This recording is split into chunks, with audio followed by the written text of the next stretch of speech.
It looks like Rome has caught your attention. Who could blame you? As one of the most popular tourist destinations with famous historical sites, delicious gelato, and beautiful cities to explore, it's the perfect place to enjoy your holidays.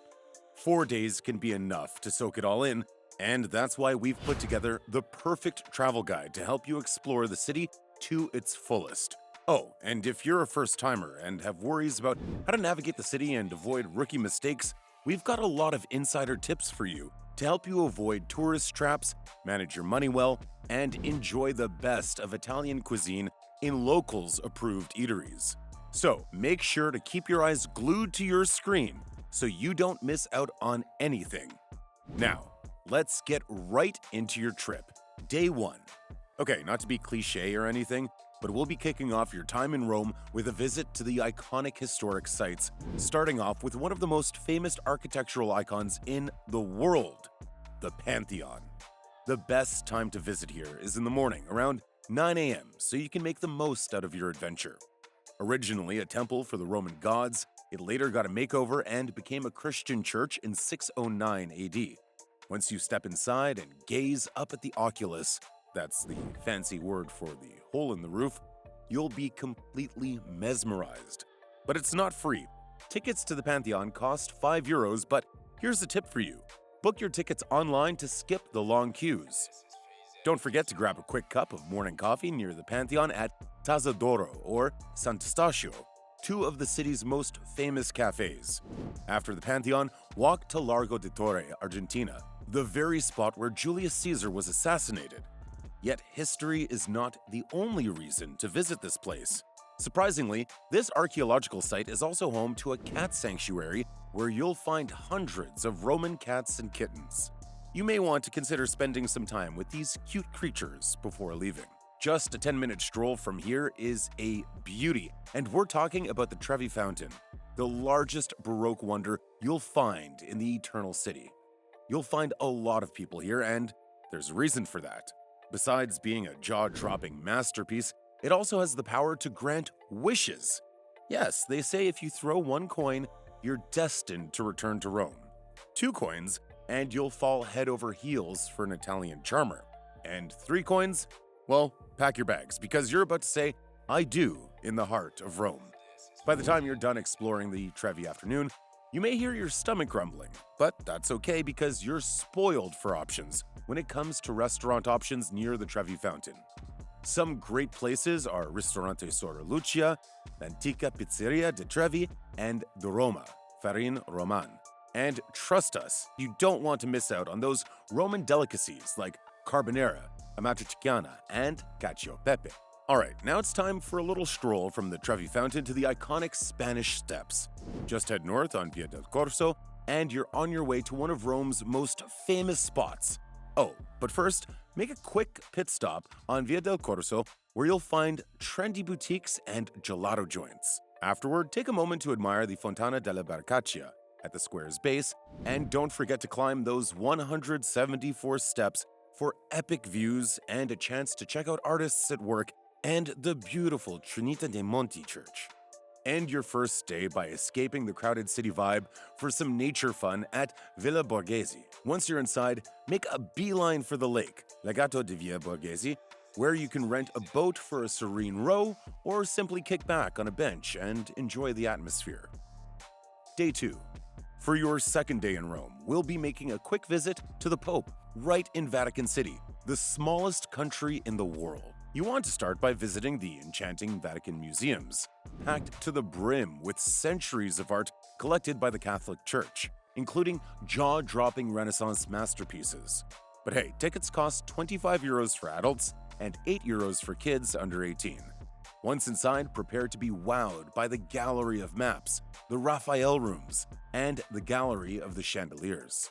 You'll also find the one and only Sistine Chapel here. Michelangelo poured his heart and soul into this masterpiece, spending 4 years bringing its walls and ceiling to life. Seriously, you've never seen anything like it. Here's a pro tip: avoid Mondays and weekends like the plague if you hate crowds. And one more thing, dress appropriately, making sure to have shoulders, thighs, and necklines covered. Right in Vatican City is the magnificent St. Peter's Basilica, and this place has an interesting story. Right under this church, you will find the tomb of St. Peter, one of the 12 disciples of Jesus who spent his last days in Rome spreading the gospel. The St. Peter Basilica took 120 years to build and is the largest church on the planet. It also has the world's tallest dome, offering up a bird's-eye view of Rome that'll leave you breathless. Inside, you'll find amazing artworks, including the legendary Pieta sculpture by Michelangelo. Don't miss the chance to attend Holy Mass inside. However, men have to bring pants for church to be able to get in, and even if you forget, don't worry. There are usually locals selling pants right outside the St. Peter Basilica, so you can easily get one from them. Now, let's talk about food. Skip the tourist traps and take a 10 to 15 minute walk to discover some amazing eateries. If you want carbonara, Osteria dell'Angelo has you covered. If you're short on time or cash, swing by the 200 Gradi for delicious paninis or Pizzeria Bonci for a taste of authentic Roman pizza alla taglio. Make your way to Castel Sant'Angelo, just right by the River Tiber, surrounded by many bridges. Here's the plan. Start at the big bridge in front of the castle, then hop on down to Lungo Tevere, an alley by the water, perfect for a stroll. Don't forget to grab a bottle of your favorite wine and some tasty snacks for a riverside picnic.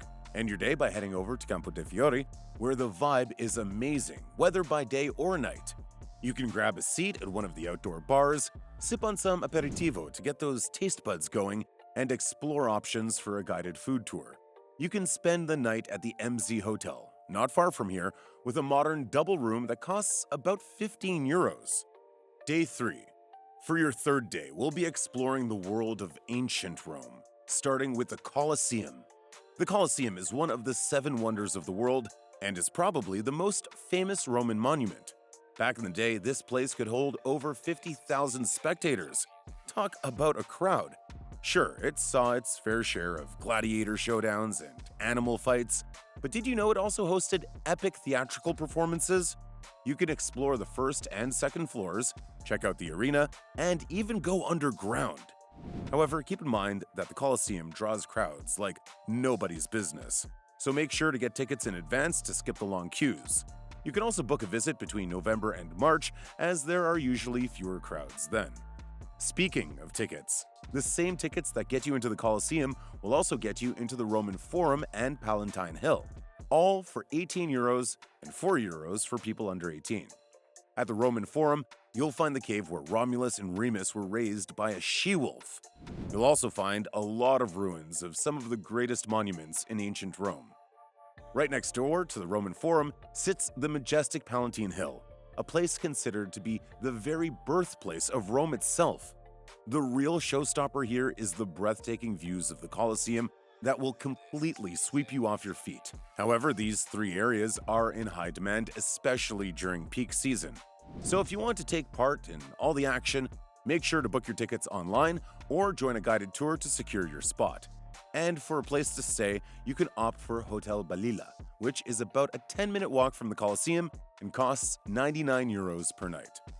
Next up is the Vittoriano, also known as the Altere della Patria, standing tall and proud in Piazza Venezia. This beauty was built as a tribute to Italy's first king, Vittorio Emanuele II, back in 1911. Take a stroll around Piazza Venezia to enjoy the view from every angle. Then prepare for the best views when you go up those stairs to its panoramic terrace. But it's not free. Be ready to pay a fee of 17 euros. Afterward, make your way to Piazza del Campidoglio, just a short stroll from the Roman Forum. Designed by the legendary Michelangelo himself, this square is so beautiful, with stunning palaces and museums packed with iconic artworks. But wait, we're not done yet. Our next stop, Trastevere. This neighborhood is filled with medieval houses, cobblestone alleys, and, best of all, some of the city's top-notch restaurants and wines. So it's the perfect place for dinner. For a taste of the good stuff, be sure to hit up spots like Nanarella, La Tavernetta 29, and Grazia and Graziella. And don't forget to swing by Bar San Callisto for an aperitivo. Day 4. It's your last day, And what better way to spend it than a day trip from Rome? Your best options would be Pompeii and the Amalfi Coast. This might seem a little ambitious, but don't worry, we've got you covered. You want to start your day very early, at around 7 a.m., and head for the train station to board a train from Rome to Naples. The train leaves at 7:30 a.m. The ride lasts for about an hour and 30 minutes and costs around €20 to €30. Once you get to Naples, take a regional train or a private tour to Pompeii. However, keep in mind that taking a private tour can set you back at about €150. Spend the morning exploring the ancient ruins of Pompeii, enjoying the views of the remarkably preserved city buried by the eruption of Mount Vesuvius in 79 AD. You may want to try to arrive at Pompeii as early as possible to avoid crowds and make the most of your time there. Here you can visit the amphitheater, explore the brothels of Pompeii, view the Temple of Apollo, view the Forum baths, and visit the Forum of Pompeii. You can also grab a quick bite for lunch at one of the plenty of local restaurants and trattorias serving delicious Neapolitan cuisine. Now that your stomach is full, it's time to head to the Amalfi Coast. Heading back to Naples, take a regional train, which costs around €15, or hire a private driver if you have some deep pockets to take you from Naples to the Amalfi Coast. The journey to towns like Sorrento or Amalfi typically takes around 1 hour to 1 hour and 30 minutes by car. Once you arrive, spend the rest of your day exploring the beautiful Amalfi Coast. Walk through beautiful streets, soak up the sun on the beach, and don't forget to snap a selfie with those stunning coastal views. Now, you may not need to head back to Rome after exploring the Amalfi Coast, as there are a lot of amazing hotels here where you can spend the night. And since it's just for one night, there's no need to break the bank. Minori and Fiori are two towns with a real local vibe, yummy food, and cheap places to stay. Fiori especially is like a secret spot on the Amalfi Coast. It's not overrun with tourists, plus you can get a room for as little as €4. Travel tips. We all know the saying goes, when in Rome, do as the Romans do. We've shown you how you can see the most of Rome in just 4 days. Now let's talk about a few tips and hacks to make sure your trip is hassle-free. First off, Rome can get crazy busy, especially around the top sites. Skip the line tickets are a total lifesaver if you want to dodge the queues and make the most of your time. Also, don't forget to grab your bus tickets in advance. Next up, let's talk about taxis. While the city sets a standard price for airport transfers, some cab drivers still try to pull a fast one on tourists. If you're looking to save some cash, consider taking an airport shuttle or sharing a ride.